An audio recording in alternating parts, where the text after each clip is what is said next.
Amigos y amigas de Análisis Político y también de Canal 10, muy buenos días, qué gusto me da saludarle. Hoy que es sábado y es 18 de octubre del año 2014. En verdad, qué gusto que usted nos esté acompañando. Quédese, esto es parte de lo que hemos preparado especialmente para usted. Batallón 102, el caso Tlatlaya, un tema abierto, y más cuando se ha sabido que la fracción de la milicia responsable del hecho tiene un negro historial relacionado con hechos de sangre e incluso colusión con la delincuencia organizada. En diciembre de 2013, incluso antes, se había reportado la situación de Guerrero, un estado en el que las condiciones estaban dadas para el estallido de violencia, anarquía, crimen organizado y falta de autoridad. Sin embargo, nadie hizo nada. ¿Quién soy yo para juzgarlos? Tal fue el precedente inédito que dio la vuelta al mundo, el papa jesuita que cambiaba el discurso anquilosado de la curia y testimoniaba la gran verdad: todos somos hijos de Dios. México, país de pobres. En México, año con año se incrementa el monto de recursos públicos canalizados a más de 6 millones de familias en condición de pobreza. Sin embargo, la cuarta parte de la población mexicana sigue en situación de carencia. Por fin México será un país de altos vuelos y con ello podrá equiparse a los de primer mundo, la crema innata entre los consentidos de la fortuna. Y tal prodigio llega hoy, cuando la crisis económica y los pocos pesos en el bolsillo de millones son la realidad.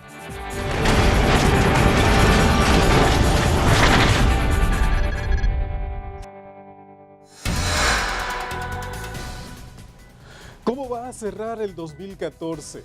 Hay que recordar que de acuerdo con los informes de diversas entidades públicas, el 2013 fue prácticamente un año perdido, con un crecimiento del 1.1% en el Producto Interno Bruto. Por supuesto que los pendientes quedaron a la vista. Sin embargo, en el ámbito de lo más próximo, el primer semestre del año es un punto de referencia necesario. Ya lo sabemos. Por un lado, la versión oficial nos dice que la economía va caminando, que las reformas estructurales aprobadas tendrán que comenzar a rendir frutos. También se nos dijo, la inseguridad ya no es la principal preocupación ciudadana. Por eso es importante escuchar la voz de los que saben. Y en días recientes estuvo aquí en Durango el maestro Guillermo Valdés Castellanos, quien es el responsable del análisis político del grupo de consultores y asociados. Y por supuesto que su voz y su opinión, pero fundamentalmente las cifras que nos presenta de la realidad del país, siempre será interesante e importante de tomar en cuenta. Y en este caso le vamos a presentar una fracción de esa entrevista que realizamos nuestro buen amigo David Mendívil y un servidor, y allí en la página de internet podrá usted consultar la entrevista completa. De esta manera, iniciamos nuestra edición de hoy.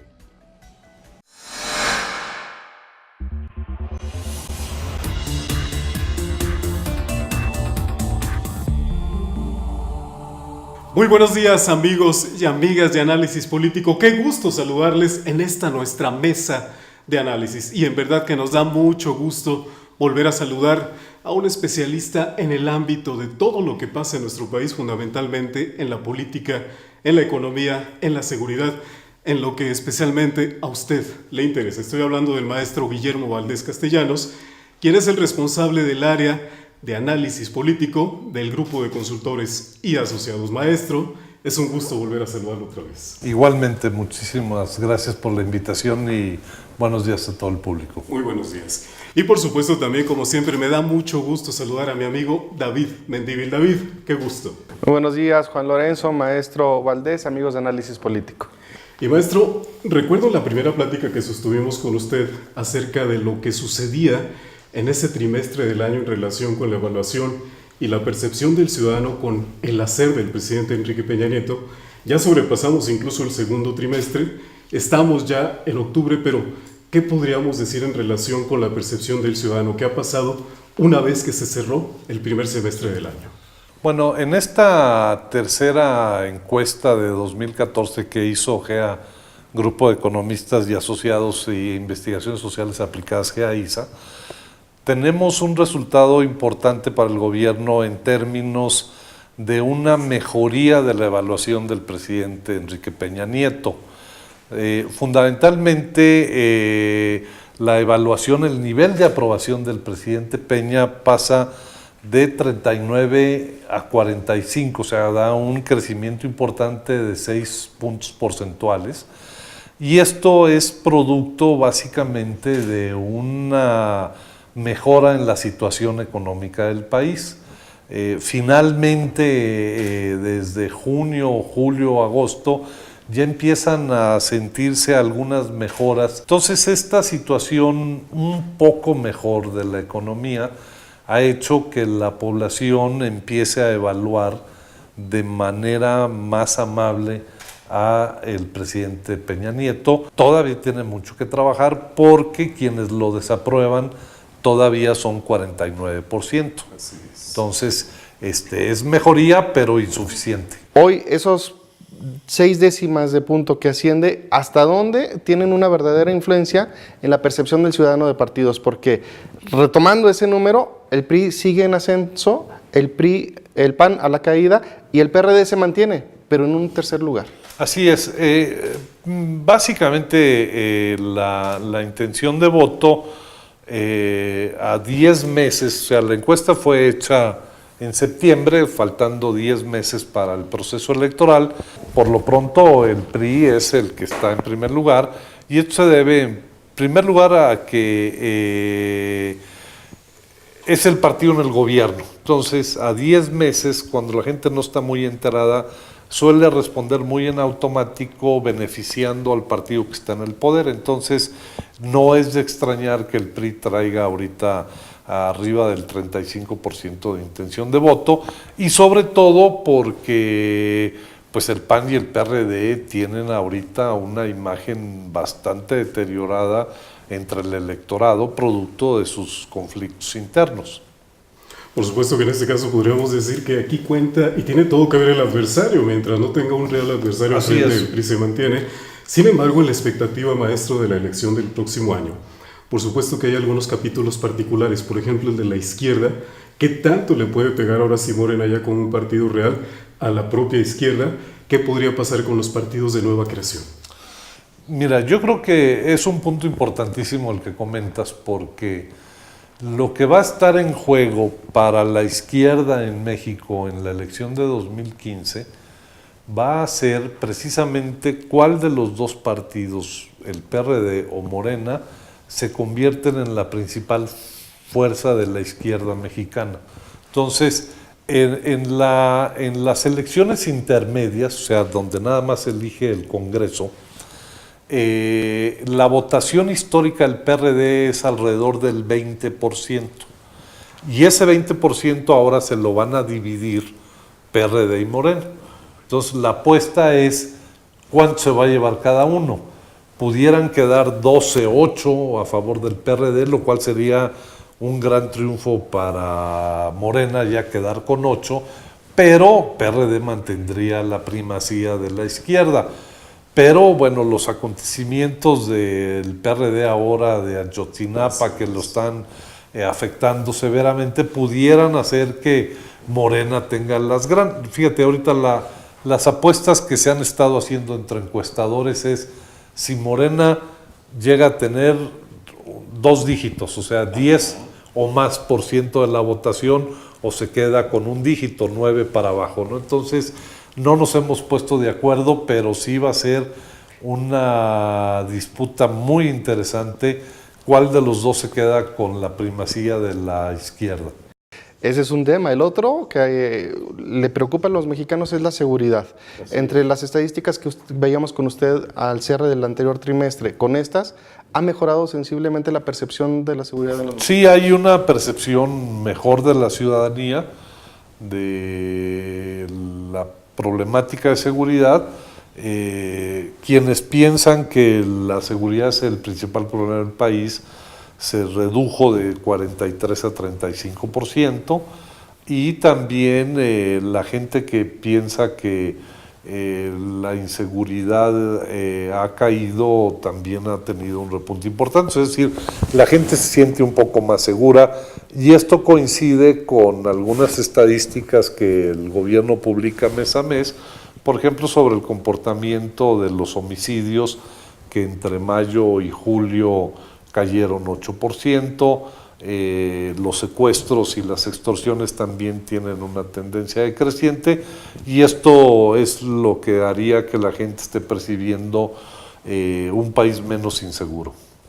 Sin embargo, maestro, y de manera concluyente, hay hechos coyunturales y muy lamentables en nuestro país que incluso han puesto a México en el ámbito internacional en un gran juicio, prácticamente sumario, en contra de lo que sucedió en Tlatlaya. Ya recordamos esos hechos del 30 de junio. Y luego en septiembre, con estos muchachos de Ayotzinapa, hechos coyunturales y lamentables. Sin embargo, en el ámbito de la opinión pública, se ve como que desbarata un tanto el discurso de que vamos mejor en la seguridad. ¿Durará esto el efecto hasta dentro de 9 meses, que es la elección? El tamaño de la tragedia es que si no la resuelve, si no se aclara dónde están estos muchachos y qué les pasó, y eventualmente quién es el responsable de la muerte de los que ya se sabe que fueron asesinados y de los que están desaparecidos, va a ser muy difícil que rompa esta percepción de decir este gobierno iba bien pero ya no está tan bien y no está resolviendo los problemas. Yo creo que la opinión pública es muy curiosa y muy compleja.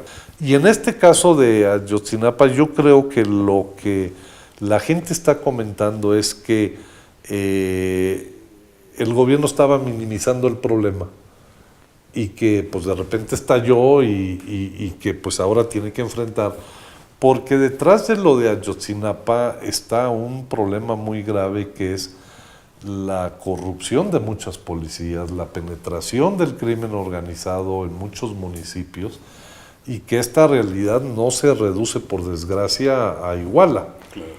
En muchos otros estados del país está esta situación y pudieran darse casos semejantes en otras. Entonces, la gente está percibiendo que aquí hay un problema más grave, no solo la desaparición de estos muchachos, sino una situación que no ha sido resuelta, y que esta es la que tendría el gobierno que enfrentar para que no vuelvan a ocurrir eventos como este tipo. Claro. Mucho se ha hablado, maestro Valdés, del cambio de comunicación del gobierno federal en materia de seguridad, precisamente. Pero ante hechos como los ya hablados de Tlatlaya, de Ayotzinapa, los impactos de la aprehensión de líderes de cárteles como Héctor Beltrán, como Vicente Carrillo, no han tenido ese impacto, han quedado por debajo de estas tragedias. Así es. Yo creo que en parte porque son capturas terriblemente importantes, o sea, no hay que minimizarlas, pero como no son los primeros, su impacto es mucho menor, ya la gente se va acostumbrando, ¿no? O sea, antes detuvieron al Chapo y en el gobierno anterior se detuvieron muchísimos más. Entonces, el rendimiento, digamos, de estas capturas es decreciente. La gente dice, qué bueno, uno más, qué bueno que sí, pero ya no tienen el impacto mediático que otras detenciones. Pero frente a la magnitud de lo de Ayotzinapa, pues parece pequeño. Entonces, detener al que fue el líder, ya después de esto, pues también el impacto es menor, ¿no? Y pues bueno, eso explicaría un poco los distintos impactos de estas noticias. Bueno, maestro, pues quedan algunas cosas por ahí pendientes, esperemos, para ver cómo es que cierra el año, por supuesto con la expectativa de una elección muy importante que podría ser evaluación sin duda del gobierno del presidente Peña Nieto. Así es. Pero pues habrá que esperar. De momento, como siempre, muy agradecidos con su presencia. Al contrario, muchísimas gracias a todo el auditorio. Amigos, nosotros continuamos con nuestro programa, todavía nos quedan muchos temas, quédese con nosotros.